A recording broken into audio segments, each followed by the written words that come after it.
Overcomers unanimous. Powerline number 4. Impure input equates to contaminated thoughts and poison actions. To make a good cake, you need a good cake recipe. Good ingredients are the basis for a good cake. Add a few bad ingredients or a few wrong ingredients, and the cake is just not the same.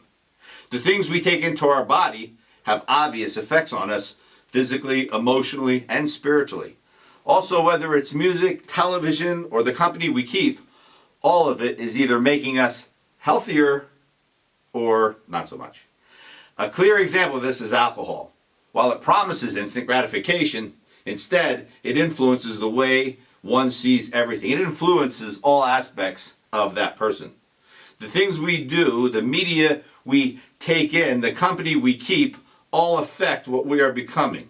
If impure input gets involved, is it any surprise that we struggle with so many things in our lives? What are you feeding into yourself, into your soul? Gigo, G-I-G-O, sounds like a Greek verb. Sounds like an Italian food that maybe you haven't eaten yet. Well, it's neither of those. Gigo is a computer term, an acronym for garbage in, garbage out, G-I-G-O. Computer programmers know that whatever they feed into a computer will inevitably show up as a printout. So, if garbage goes in, garbage will come out. Gigo. The human mind is a fabulous computer. As a matter of fact, no one has been able to design a computer as intricate and efficient as the human brain. Consider this. Your brain is capable of recording 800 memories per second for over 75 years without getting tired. Although there are a number of computers on the market today with amazing capabilities packed into them, not one of them can match the service record of the human brain. God has certainly placed a phenomenal, one-of-a-kind piece of equipment in the human cranium. It's amazing how much garbage a person will program into their brain, into their body, into their system. Examples of impure input: alcohol, drugs, critical attitude, victim mentality, abuse. The list can go on and on and on.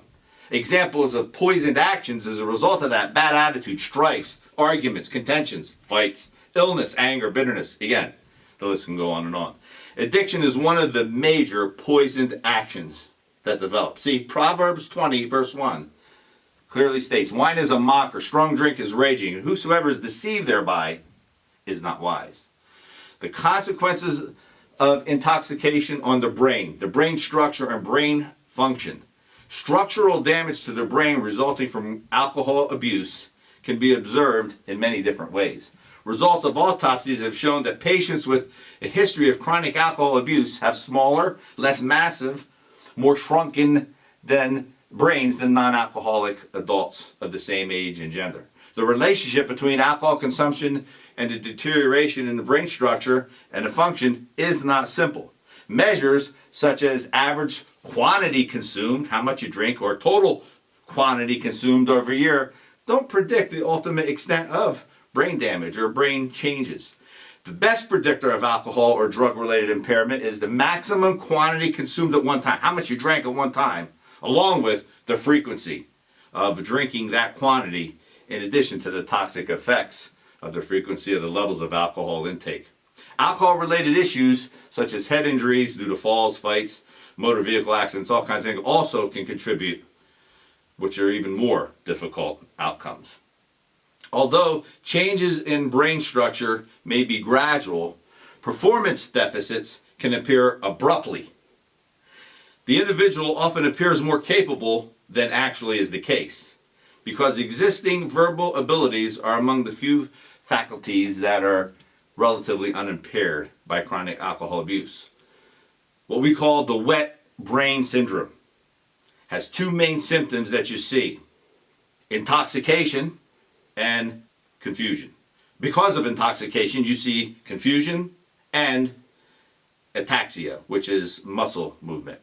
Isaiah 27:7 says, "But they also have erred through wine and through strong drink, are out of the way. The priest and the prophet have erred through strong drink. They are swallowed up of wine. They are out of the way through strong drink. They err in vision. They stumble in judgment. That's the key. They stumble in judgment.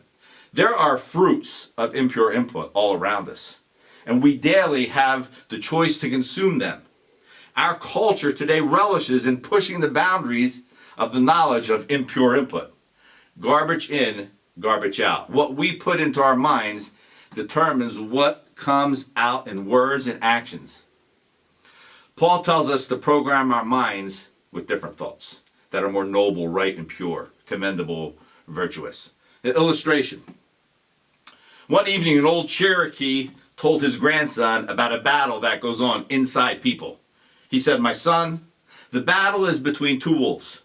One is evil, it is angry, envious, sorry, regretful, greed, arrogance, self-pity, resentment, inferiority, lies, false pride, superiority, and ego. The other is good. It is joy, peace, love, hope, serenity, humility, kindness, benevolence, empathy, generosity, and truth." The grandson thought about it for a minute and then asked the grandfather, "Which wolf wins?" The old Cherokee simply replied, "The one you feed, the one you give stuff to.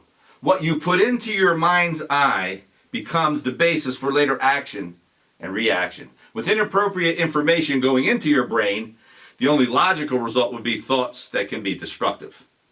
And also, what you put into your body can have equally negative outcomes." Luke 12:34 says, "And take heed to yourself, lest at any time your hearts be overcharged with surfeiting and drunkenness and the cares of this life, and so that they come upon you unawares." That is, be careful, or you will be weighed down with dissipation, with drunkenness, and the anxieties of daily life, and that day will close on you unexpectedly like a trap.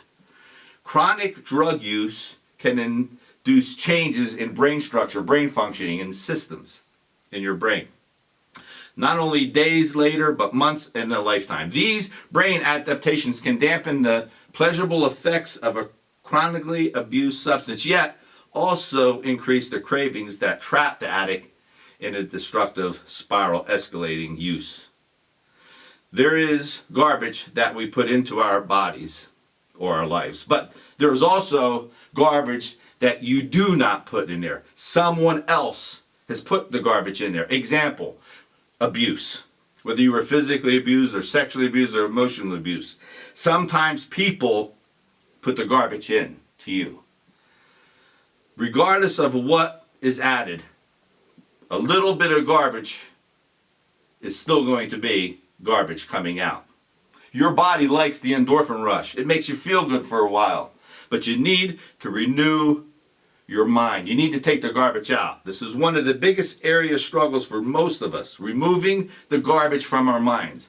Garbage in equals garbage out. We must feed our minds and spirits the Word of God instead of the garbage of the world. Romans 12:2. Do not conform any longer to the pattern of this world, but be transformed by the renewing of your mind. Then you will be able to test and approve what God's will is, His good, pleasing, and perfect will.